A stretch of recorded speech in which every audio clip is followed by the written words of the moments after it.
불교 방송 TV 시청자 여러분 반갑습니다. 비구 강묵이라 합니다. 이번에 저에게 주어진 주제는 동남아시아 상좌부 불교의 중심 사상입니다. 오늘은 동남아시아 상좌부 불교의 빨리 3장과 그 중심 사상이라는 주제로 한 45분 정도 강의를 할 생각이고요. 함께 공부하고 함께 살펴보도록 하겠습니다.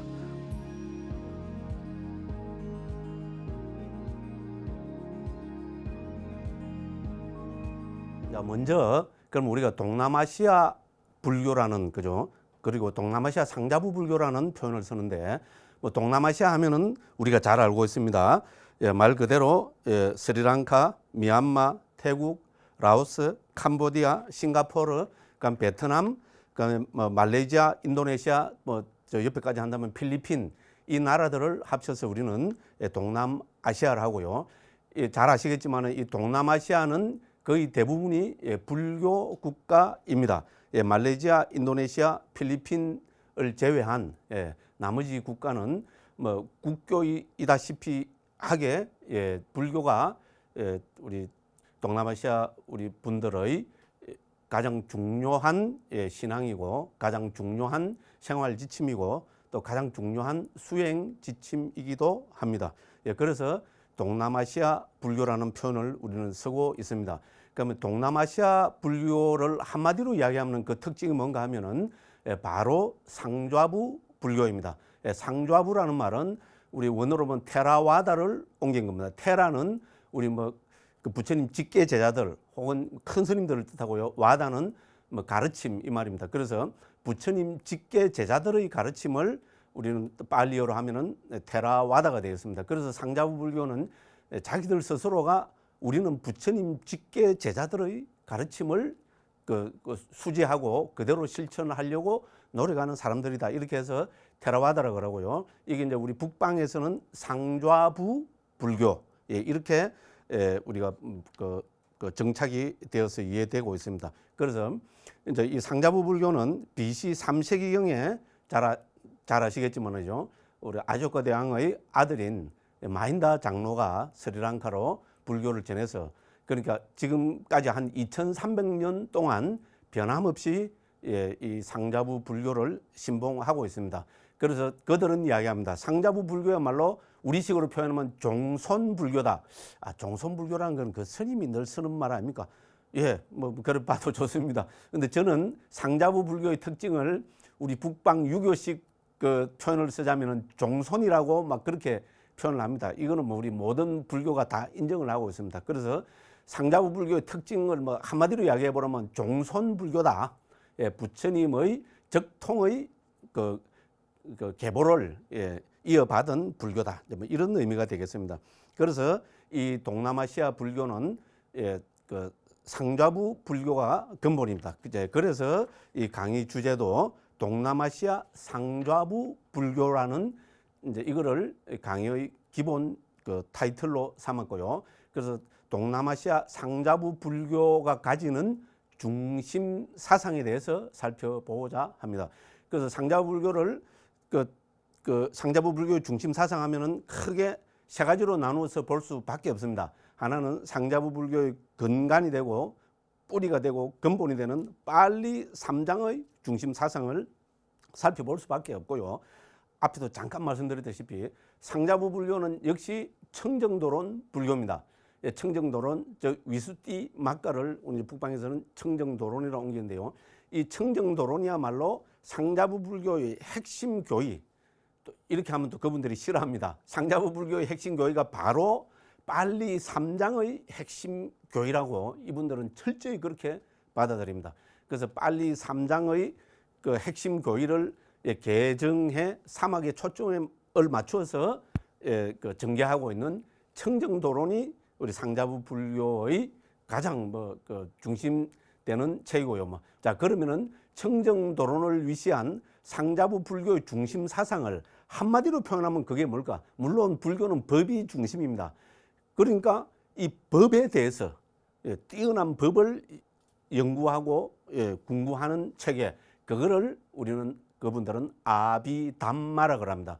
북방에서는 우리 아비다르마라고 그죠? 산스크리트로 발음하지만은 빨리어로는 이게 아비담마입니다. 그래서 아비담마야말로 우리 상자부 불교의 핵심되는 중심되는 사상입니다. 이 위수띠마카 두 번째 강의할 위수띠마카 청정도로는 우리 초기불전연구원에서 2004년도에 번역 출판해서 지금도 한국 불교에서 가장 인정받고 있는 그 책 중에 하나입니다. 지금까지 아마 6판인가 7판 정도 출판이 된 걸로 저는 그렇게 알고 있습니다.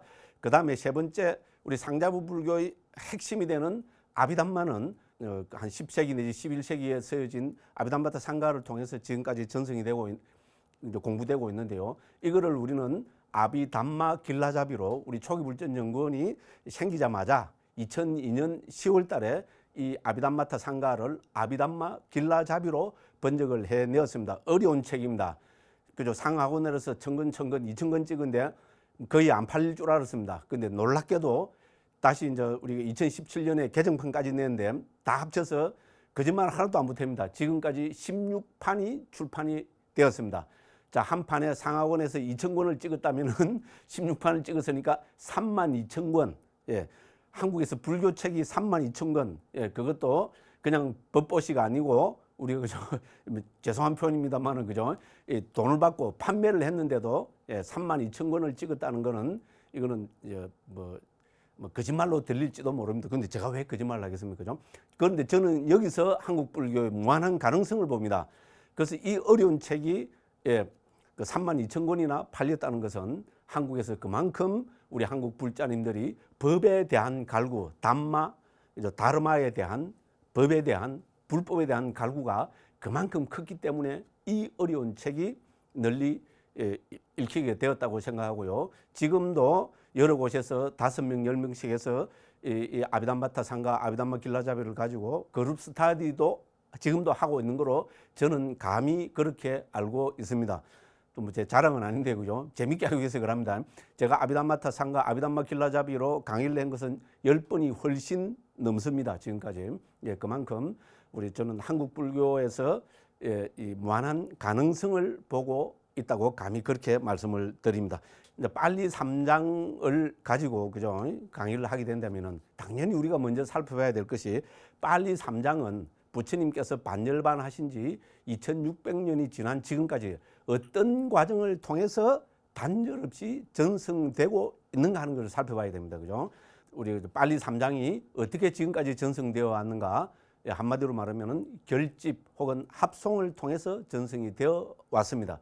그래서 간단하게 우리 2600년 역사에서 우리가 그 결집은 몇 번 있었는가 하는 것을 간단하게 살펴보고자 합니다. 결론적으로 말씀드리면은 우리가 주석서문은 우리 특히 부타고사 스님이나 옛날 다마빨라 스님 같은 옛날 그 주석가들이 남긴 주석서들에 의하면은 결집은 3차 결집, 즉 3차 합송 때까지만 인정이 되고 있습니다.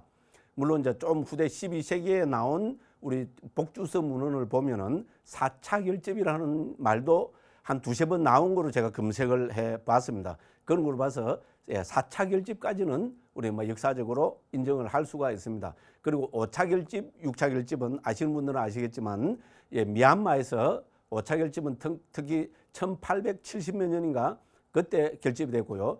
6차 결집은 우리 부처님 우리 불기 2500년을 기념해서 1954년에서 56년까지 미얀마에서 결집이 되었습니다. 그래서 어쨌든 역사적으로 이 상좌부 불교는 이런 6번의 결집을 통해서 지금까지 빨리 3장과 또 주석서들까지 면면이 전승이 되어 오고 있습니다. 여기에 대해서 간략하게 한번 살펴보고 그다음에 우리 초기 불교의 특히 빨리 3장의 상자부 불교의 중심 사상에 대해서 살펴보겠습니다.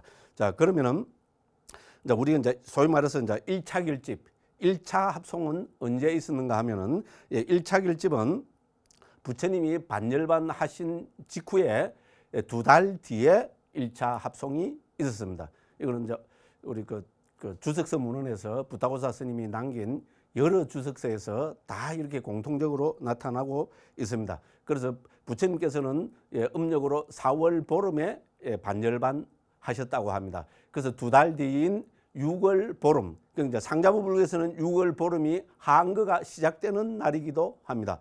이 6월 보름에 뭐 잘 아시겠지만은 라자가하, 인도 왕사성 라자가하의 칠렵굴이라는 그 동굴에서 우리 아라한 스님 500명이 모여서 결집을 했고요. 그래서 7개월 동안 결집을 하였다고 주석서 문헌들에서 자세하게 밝히고 있습니다. 그래서 500명의 아라한들이 모여서 한 결집이기 때문에 후대에서는 이 1차 결집을 500결집, 500명의 아라한 스님들이 모여서 한 결집을 해서 500결집이라고 그렇게 부르고 있습니다. 그래서 이 결집에서는 이제 우리 그 율장은 우리 우빨리 존자 있잖아요. 우리 뭐 지게 제일 하면 우빨리 존자잖아요. 우빨리 존자가 율장을 암송을 해서 500명의 그 비구들의 동의를 받아서 율장으로 결집이 되었고요. 그 다음에는 우리 경장은 아난다 존자가 그 합송 그 낭송을 하고 500비구가 합송을 해서 그렇게 해서 경장으로 인정을 받게 되었습니다.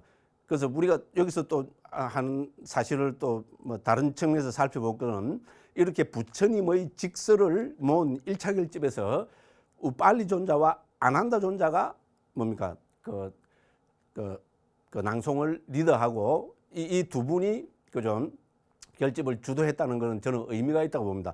우빨리 존자, 아난다 존자가 누굽니까? 바로 부처님의 고향 사람들입니다. 카필라 와투 그죠 사람들입니다. 그 부처님과 생각도 같고 언어도 같고 그죠 문화도 같은 이 두 분이 맨 마지막까지 경의 결집까지 맡았다는 것은 그만큼 부처님의 가르침이 가장 정확하게 결집이 될 수 있지 않았을까? 저는 이것도 하나의 포인트 혹은 관점이 된다고 이제 감히 그렇게 말씀드리겠습니다. 그러면 이제 우리 주석서들은 빨리 주석서들은 우리 그 율장 주석서를 비롯한 디간니까야, 마지못니까야, 상유단니까야, 앙구단니까야 주석서들은 공이 이 결집에서도 논장 우리 경장 율장 논장하지 그죠? 논장의 칠론까지도 이때 합송이 되었다고 이야기를 하는데 뭐 생학자들은 조금 의문을 표하고 있습니다. 저도 조금은 의문을 표하고 싶습니다. 왜냐하면은 뭐 다음에 우리 그 뭡니까 그 아비담마의 가르침할 때 한번 살펴보겠지만은 그죠? 이 칠론 가운데 5번째가 논사라고 있습니다. 까타와투가 있는데 이거는 누가 봐도 그렇게 인정을 하고요. 3차 결집에서 결집이 된 논서입니다. 그래서 이 논서가 1차 결집에서 됐다는 것은 어불성설이고 말이 되지를 않죠. 그죠? 물론 주석가들은 할 말은 다 합니다. 자, 이 까타와뚜의 마띠까가 그는 1차 결집에서 됐다면 할 말은 없죠. 그죠? 예를 들어서. 그런데 어쨌든 이런 것 때문에 저도 칠론이 다 결집됐다고 보기보다는 마띠까, 아비담마 마띠까 좀 전문적인 이야기가 됩니다만은 그죠? 그래서 우리 율장과 논장은 항상 마띠까, 우리 마띠까는 논모라고 합니다. 논의의 주제라고 할 수 있습니다. 이 논모는 누가 만들었습니까? 이거는 부처님이 제정하실 수밖에 없습니다. 우리 비구 계목, 비구니 계목 누가 만들었습니까? 당연히 부처님 만들었죠. 그와 마찬가지로 우리 아비담마에서 전승되어 오는 164개의 기본되는 마띠까는 이건 부처님이 제정하신 거로밖에 볼 수 없습니다. 그래서 저는 1차 결집에서는 이 뭡니까 이 아비담마 마띠까가 논장으로 결집이 된 것이 아닐까. 그리고 여기 이 마띠까에 준한 칠론 가운데 특히 첫 번째인 담마상간이와 위반가까지 뭐 굳이 그죠 우리가 넣자면은 1차 결집에서 결집된 거로 볼 수 있지 않을까 뭐 저는 그렇게 보는 입장입니다. 제가 왜 이렇게 자신 있게 이야기할 수 있는가 하면은 또 하다 보니 또 지자랑이 되는데요. 제가 담마상간이 2권으로 한글로 번역해내고요.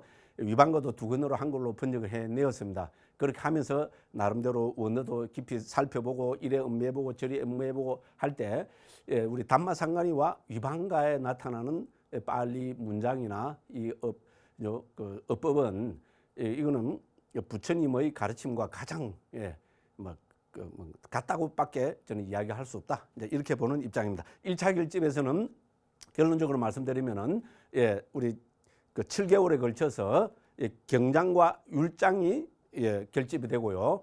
제 입장에서는 논장에 우리 그 뭡니까 그 아비담마 마티카 논의의 주제인 마티카 164개 더 확장을 하자면은 다른 논장들의 마티카까지 이때 결집이 된 것이 아닐까 이렇게 말씀드리고 싶습니다. 그다음에 2차 결집으로 넘어가겠습니다. 자, 2차 결집은 우리가 늘 하는 말대로 좀 부처님께서 반열반하신 지 100년 뒤에 있었던 결집입니다. 그래서 기원전 383년경에 베샬리에서 우리 저 까깐다카 푸타 야사존자 야사장로가 주가 되어서 한 결집입니다. 이때는 우리 그 율장의 14라 그러죠. 우리 율장에 나타나는 10개 조목에 대해서 우리 그 베샬리 사는 조금 진보적인 스님들이 좀 그 반론을 제기하자 그렇게 봐서는 안 된다 해서 그 한 결집을 우리는 제 2차 결집이라 합니다. 그래서 2차 결집은 700명이 모여서 한 결집이기 때문에 700결집이라 하고요. 2차 결집의 가장 큰 특징은 율에 대한 음미, 율에 대한 재해석에 대한 반론, 반박 그렇게 해서 정통적인 그 율을 인정한 그런 결집이 되겠습니다. 그런데 어쨌든 율에 대한 것이 그죠? 꼭 뭐 거론이 되고 여기에 대해서 이 율을 가지고 이제 논쟁이 생긴다면은 제일 두려운 게 뭡니까? 결국은 분란이거든요. 불교는 가장 민주적인 집단이잖아요. 내하고 결국은 뭡니까? 뜻을 같이 할 수 없다 하면 어떻게 됩니까? 너는 너대로 나는 나대로 갈 길이 따로 그래서 많이 듣는 소리입니다. 그죠? 그렇게 되어서 이 2차 결집의 가장 큰 뭐 뼈아픈 특징이라 하면은 상자부 불교와 대중부 불교로 근본 분열이 일어나게 됩니다. 이건 모든 불교 학자들이 인정하는 것입니다. 그래서 2차 결집의 가장 큰 특징은 상자부 불교와 우리 뭡니까 그 대중부 불교로 분열이 되었다는 것. 그래서 이제 뭐 그거를 제 2차 결집의 가장 큰 특징으로 들 수 있겠습니다. 그럼 이제 3차 결집 혹은 3차 합송으로 넘어가겠습니다. 3차 결집은 우리 잘 아시다시피 인도 이제 그 마우리아 왕조가 우리 인도를 최초로 통일한 왕조입니다. 이 3대 왕이 누굽니까? 우리가 존경하고 잘 알고 있는 아쇼카 대왕입니다. 그래서 아쇼카 대왕 때 뭡니까? 이제 아쇼카 대왕이 완전히 뭐 인도를 완전히 통일을 했는데 더군다나 자기가 이제 법에 불교에 귀의를 했잖아요. 그렇기 때문에 그 이제 불교가 어떻게 보면 막 속된 말로 하면 그죠? 막 누구든지 뭡니까 편하게 살라는 사람들도 다 출가하고 막 이러다니까 혼란이 많이 일어났겠죠, 그죠? 그래서 아쇼카 대왕 때 이제 우리 그죠 경률론 3장에 대한 아주 그 뭡니까 그 대대적인 혹은 전폭적인 결집 재음미가 일어나게 됩니다. 그렇게 해서 이때 이제 우리 잘 알고 있는 목갈리부타 띠사 장로가 그 주가 되어서 1000명의 비구 스님들이 모여서 결집을 하게 되는데 총 그 9개월이 걸렸고요. 그래서 이거를 우리는 3차 결집 혹은 3차 합송이라 합니다. 자, 그래서 이 3차 합송, 3차 결집의 가장 큰 특징을 들려면은 저는 그렇게 봅니다. 지금 우리가 현존하는 이 3차 결집으로 보면 2300년 뒤 지금 우리가 갖고 있는 빨리 3장의 식으로 확립된 것이 저는 3차 결집에서부터라고 봅니다. 자, 그래서 논장 7논이 이때 확정이 되었고요. 그 다음에 우리 이제 소부분 쿠다카 니까야죠. 니까야 중에 5번째인 쿠다카 니까야의 15개 경들이 이때 확정이 되었다고 저는 그렇게 봅니다. 왜냐하면 예를 들어서 테라가타에 보면은 우리 아쇼카 대왕의 그 동생도 출가해서 스님이 됩니다. 그래서 동생인 위타소카 장로의 뭡니까 개송이 테라가타에 들어 있습니다. 아쇼카 대왕의 동생의 개송이 테라가타에 들어 있다는 말은 물론 그렇다고 테라가타가 그때 다시 만들었다는 건 아니고요. 그 전에부터 있던 테라가타가 지금식으로 확정된 것은 저는 이 3차 결집이라고 봅니다. 아까 말씀드린 논장의 까따와 뚜도 논사도 이 시대에 확정이 된 거고요.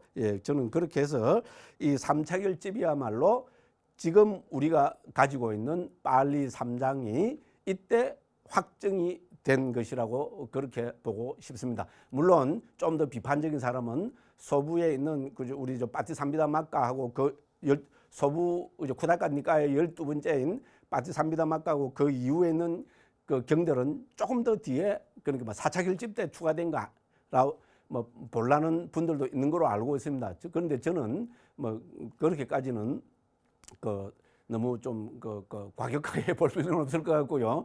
예, 그래서 3차 결집 때 쿠닷간 니까야와 칠론이 확정이 된 그런 거로 볼 수 있고요. 그 다음에 더 중요한 것은 더 중요하다기보다 또 하나 중요한 것은 이 3차 결집 때 고주석서 문헌도 함께 확정이 되었다고 물론 여러 학자들이 하는 이야기들입니다. 그래서 왜 고주석서라는 표현을 썼는가 하면은 우리 빨리어로 된 주석서는 AD 5세기경에 우리 부타고사 스님이 스리랑카에서 그 이전에 있었던 고주석서들 싱할리 주석서들을 참조해서 빨리 주석서로 확정을 지었습니다.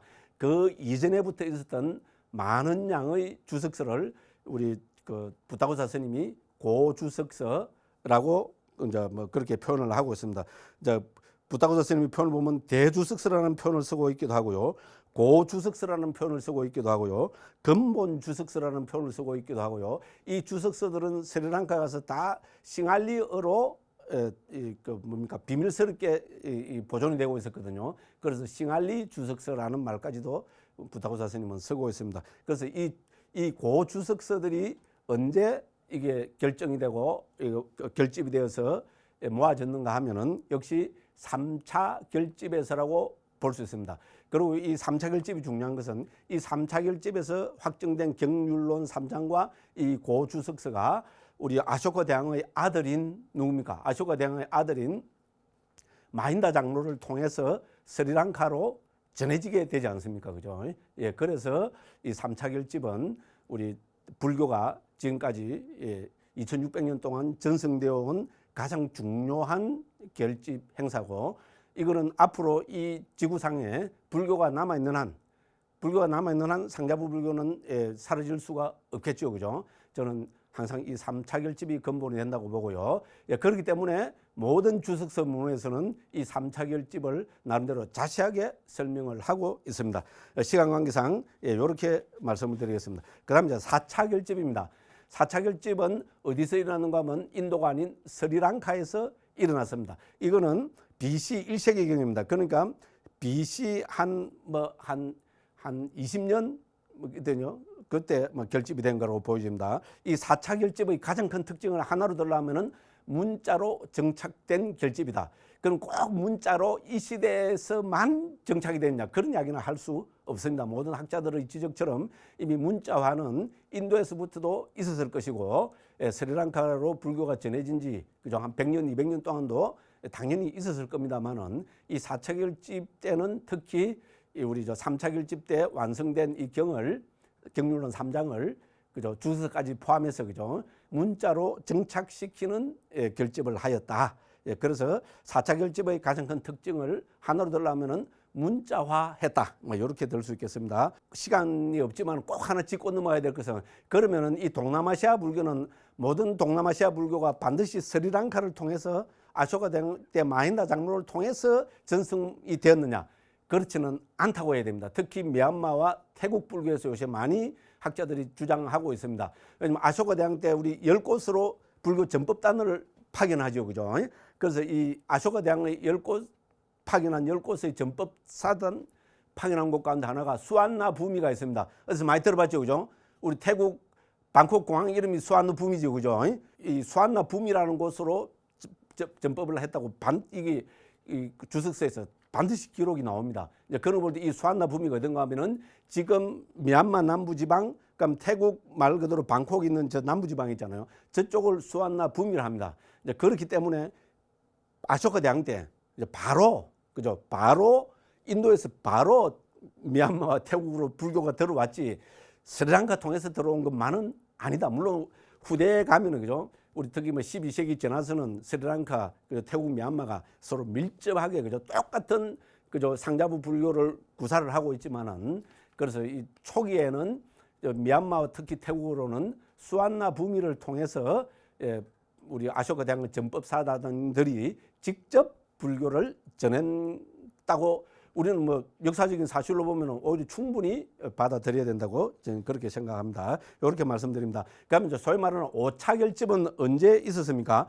5차 결집은 이제 우리 이제 4차 결집이 있고 나서 무려 1800년 내지 1900년 뒤에 미얀마에서 그 1871년도에 거행됐다 합니다. 이거는 우리말로 호국 불교의 모습입니다. 우리 한국에서 우리 고려 대장경이 어떻게 해서 결집이 되었습니까? 우리 몽고군의 침략에 저항하기 위해서 정신적인 행사로 그죠? 우린 그 고려 8만 대장경을 그죠? 목판화해서 그죠? 지금까지 세계 제일의 우리 보물로 만들어내었습니다. 이제 그런 식으로 미얀마도 그때 한참 침공에 들어오던 영국을 극복해내기 위해서 부처님의 위실력으로 불법의 힘으로 영국의 침략을 이겨내기 위해서 결집을 했어요. 지금도 만달라에 가면은 저도 몇 번 가서 봤습니다. 대리석으로 탑으로 해서 잘 지금 거기 그 미얀마 문자로 잘 새겨져 있습니다. 그래서 이거를 미얀마에서는 역사적으로 5차 결집이라 합니다. 그럼 이제 6차 결집은 아까 말씀드렸다시피 이제 불기 2500년 그죠? 부처님 반열반 하신 지 2500년을 기념하기 위해서 역시 미얀마에서 1954년부터 56년에 걸쳐서 세계적으로 2500명의 비구들이 우리 한국의 스님들도 몇 분이 가신 걸로 알고 있습니다. 세계적인 거로 이 법식을 진행을 했고요. 우리가 잘 알고 있는 마시 사요도가 마카사파 존자의 역할을 해서 질문을 하고 당시 미얀마에서 가장 존경받던 민군 사요도께서 아나다 존자의 역할을 해서 빨리 3장과 주석서, 복주서까지 확정을 했습니다. 여기서 중요한 것은 특히 주석서와 복주서까지 확정을 했다는 것입니다. 이렇게 해서 우리 6차 결집은 저는 제 개인적으로는 그렇게 생각합니다. 3차 결집에 버금가는 저는 중요한 결집 행사였다고 저는 감히 그렇게 보고 싶고요. 그다음에 이게 더 중요한 이유 중에 하나는 우리 비파사나 하시는 분들 알겠지만 고엔카 그사님이 계십니다. 돌아가신 분인데 인도 분인데 우리 텐데이 코스로 유명하신 분이잖아요. 이 고엔카 그사님이 인도 분인데도 태어나기는 미얀마에서 태어났습니다. 그래서 이분이 인도에서 사업을 크게 하시는데요. 제가 알기로 20년 넘게 그 컴퓨터로 이제 그 빨리 3장 주석서, 복주서, 복복주서까지 현재 존재하는 6차 결집에서 결집된 모든 3장과 주석서, 복주서를 다 20년이 넘게 컴퓨터로 입력을 해서 CD-ROM으로 만들어서 1997년에 세계적으로 무료로 반포했습니다. 저도 이때 그걸 하나를 구해가지고 제가 또 뭐 학교 다닐 때 수학 교육과 조금 하다가 출가했잖아요. 이제 그런 게 있어가지고 그걸 제 나름대로 풀어서 저는 지금 폭스 프로로 지금 다 절판된 프로그램입니다. 그죠? 폭스 프로라는 프로그램으로 저는 우리가 번역한 그 원어 데이터를 제 나름대로 컴퓨터에 다 구축을 해서 그거를 토대로 하고 있습니다. 그래서 이렇게 하는데 잘 이용을 했고요. 그래서 이 6차 결집본은 이 고엔카 거사님을 통해서 세계적으로 특히 불교학자들, 특히 저처럼 번역하는 사람들한테는 우리 빨리 3장과 주석서 문헌들을 조회하는데 가장 큰 기여를 해 주신 분입니다. 그래서 저는 이 3차 결집과 6차 결집은 지금 우리 현대의 관점에서 빨리 상자부 불교 문헌들을 이야기할 때 가장 의미 있는 결집이었다. 그렇게 감히 말씀을 드리고 싶습니다. 자, 이렇게 해서 시간이 예상보다 좀 길어졌는데 그죠? 어쨌든 빨리 3장이 지금까지 어떤 과정을 통해서 전승되어 왔는가 하는 것을 저는 이제 1차 결집부터 6차 결집까지를 중심으로 해서 이렇게 살펴봤고요. 그래서 지금은 우리 이제 컴퓨터 시대잖아요. 그러니까 우리 영국 PTS에서 만드는 그 빨리 3장하고 특히 우리 6차 결집본 미얀마에서 결집한 빨리 3장 주석서, 복주서, 복복주서까지 이거를 전부 CD-ROM으로 해서 온 세계적으로 보급이 되고 있고요. 지금도 인터넷 들어가서 검색해 보시면 무료로 다 다운받아서 자료로 활용할 수 있습니다. 자, 이것이 우리 상자부 불교가 가지는 큰 특징으로 저는 결론적으로 말씀을 드릴 수가 있겠습니다. 이제 이렇게 했고요. 그 다음에 이제 빨리 3장은 분류에 대해서 한번 살펴보겠습니다. 빨리 3장은 31개 경전문이 있습니다. 그래서 경장은 오부니까야로 디가니까야, 마지마니까야, 상따니까야, 앙구따르니까야, 쿠다카니까야로 구성되고 있고요. 이 쿠다카니까야는 다시 15개 경전군들로 구성되어 있습니다. 우리가 잘 알고 있는 담마바다, 즉 법구경과 수따니바타가 여기 들어있고요. 그 다음에 테라가타, 테리가타 등 여기가 들어있습니다. 그 다음에 상자부 율장도 5건으로 구성되어 있습니다. 비구 위반과 비구니 위반과 이거는 비구 계목, 비구니 계목을 기본으로 하고 있습니다. 그다음 마와과 쫄라와과 파리와라에서 5개로 구성되어 있고요. 그다음에 논장은 7논이죠, 그죠? 상자부 논장 7논이고요. 담마 상간이 위반가 다뚜까타 북갈라 빠냐띠 까타와투 야마까 바타나입니다. 그런데 북방설을 제후에서도 논장은 7논이거든요. 이거를 볼 때 상자부 불교의 7논은 이제 이미 BC 1세기 이전에 확립이 되어가 있었다는 말입니다. 그래서 저는 3차 결집에서는 우리 빨리 논장 7논도 분명히 확정되어서 결집되었을 것이라고 저는 감히 이제 그렇게 말씀드립니다. 뒤로 갈수록 너무 빨리 나가서 죄송합니다. 자, 그다음에 사분니까야 있잖아요. 우리가 초기불전연구원에서는 2010년도에 사분니까야를 완역했습니다. 그래서 사분니까의 경우 모두 몇 개인가 요거를 한번 간단히 살펴보겠습니다. 주석서에 의하면은 디간니까야 34개, 마치메니까야 152개, 상유따니까야 7762개, 안구따르니까야 9557개에서 모두 17,505개의 경우로 합니다. 그럼 6차 결집본을 통해서 보면은 1325개가 되고요. TTS 본에서 모아지고 한 거를 보면은 5,419개가 되고요. 우리 초기불전연구원에서는 5,395개로 우리는 번역을 해내었습니다. 와, 그런데 왜 이렇게 차이가 나느냐? 결론적으로 말씀드리면 내용은 단 하나도 차이가 없습니다. 그래서 이제 후대로 오면서 경을 어떻게 편집했냐? 옛날은 다 합송으로 암송으로 전승되어 왔잖아요. 이거를 문자화하면서 어떻게 편집해서 문자하느냐에 따라서 그죠? 특히 우리 빼알라라 그러죠, 그죠? 반복된 정인구의 생략을 어떻게 취급했냐에 따라서 이제 이렇게 많아집니다. 그래서 우리는 아무래도 제일 늦게 번역을 했으니까 그죠? 우리는 좀 더 간추려서 5,395개로 번역을 해 봤습니다. 남은 시간은 초기 불교의 중심 사상에 대해서 살펴보겠습니다. 자, 초기 불교의 중심 사상을 한마디로 하면 뭘까요? 당연히 담마입니다. 중국에서 법으로 번역했죠, 그죠? 예, 뭐 부처님은 초기형 도체에서 법을 강조하셨습니다. 담마를 강조하셨습니다.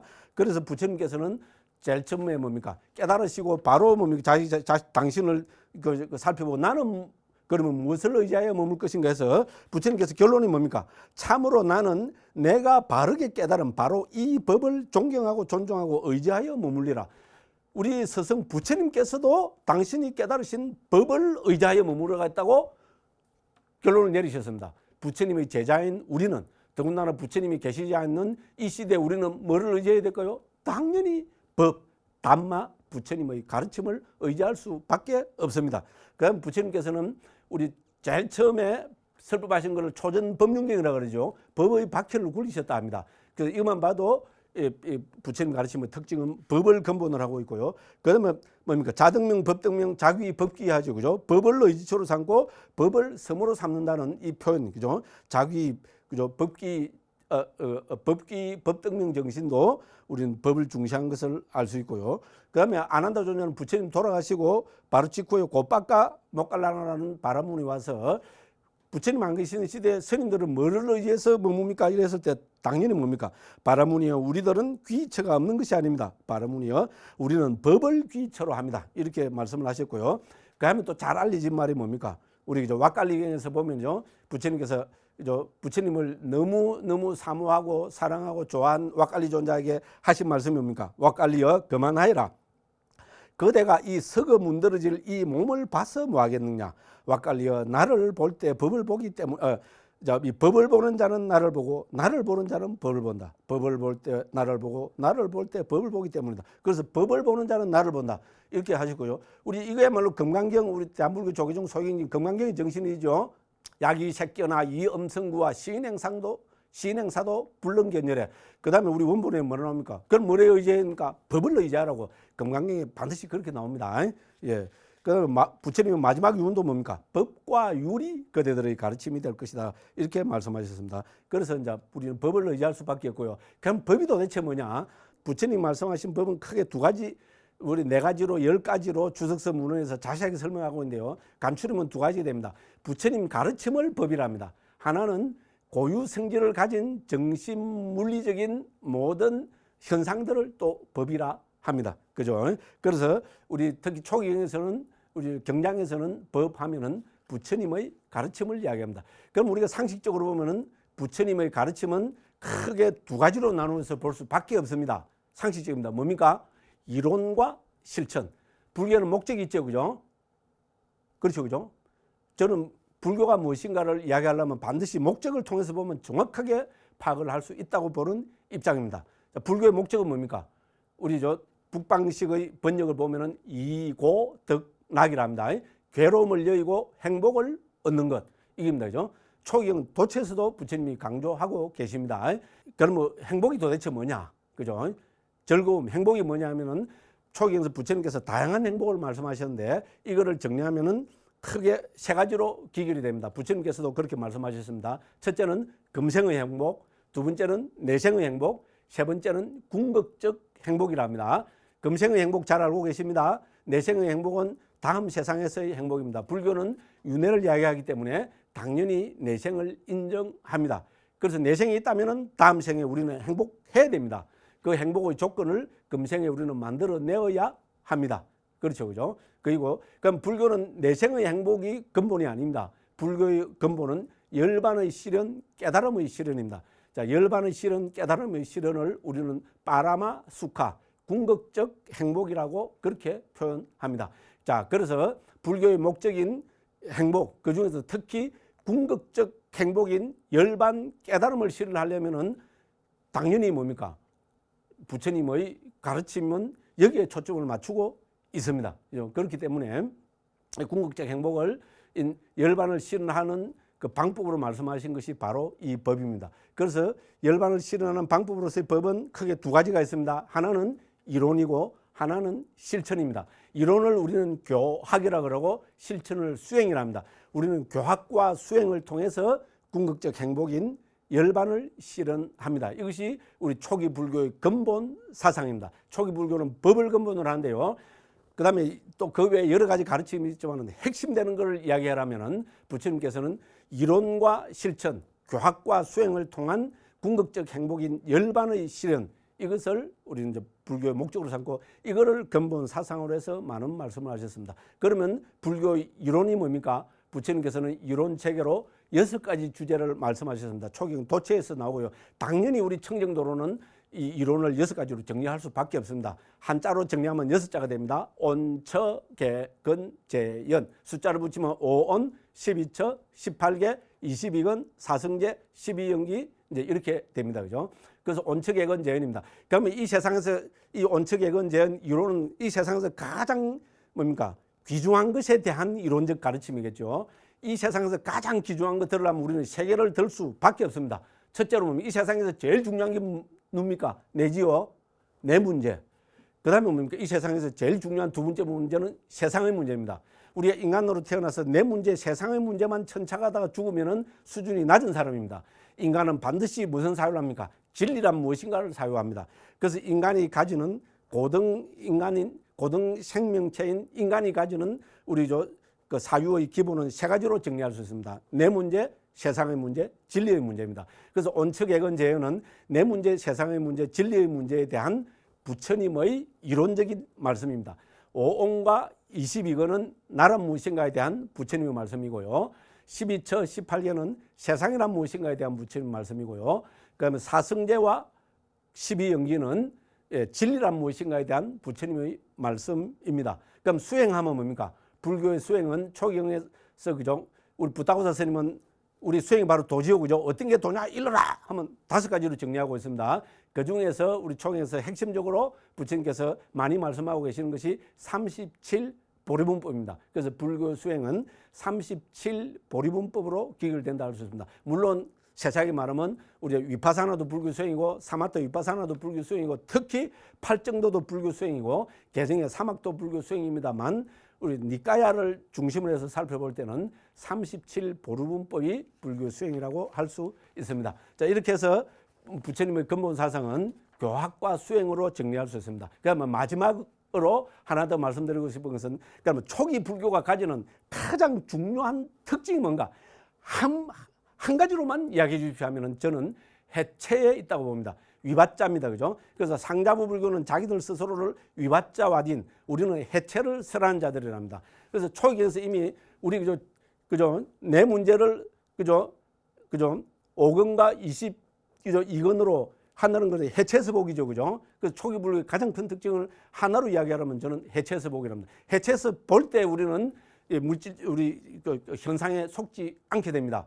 우리 반야신경의 근본이 뭡니까? 역시 해체서복입니다. 자, 해체서복이 도대체 뭡니까? 하나만 딱 예를 들고 오늘 강의를 마치고자 합니다. 우리는 이거를 볼펜이라 합니다. 이게 볼펜입니까? 이게 볼펜입니까? 볼펜을 한다. 자, 이게 볼펜이 실체가 없다는 거. 볼펜이 우리 대승불교 공이라는 거 있잖아요. 실체가 없다, 공이라는 것을 표현하려면 어떻게 하면 됩니까? 놔두고 공인 줄 알면 된다. 놔두고 볼펜이 아님을 알면 된다. 이거는 잘못하면 말장난에 떨어질 가능성이 많습니다. 자, 이거는 볼펜이 아닙니다. 볼펜인데 이거는 볼펜이라는 실체가 없습니다. 자, 한 가지 증거를 대라 하면 뭡니까? 바로 해체입니다. 이게 볼펜입니까? 이게 볼펜이다 이러면 뭡니까? 강목 스님은 또라이. 맞죠? 이게 볼펜이다 이러면 뭡니까? 강목 스님은 또라이. 죄송합니다. 막 끝날 때 다 돼가니까 말을 좀 무식하게 써야 머리 잘 들어오거든요. 이게 볼펜이다 이러면 뭡니까? 강목 스님은 또라이.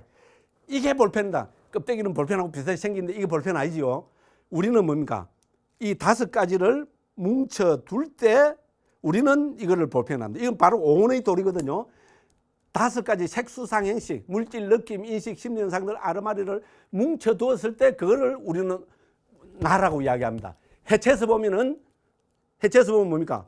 이거는 볼펜이 아닙니다. 이거는 내가 아닙니다. 그래서 해체해서 보기야말로 불교에서 말하는 무아 혹은 대승불교에서 말하는 공을 체득하는 저는 가장 지름길이라고 봅니다.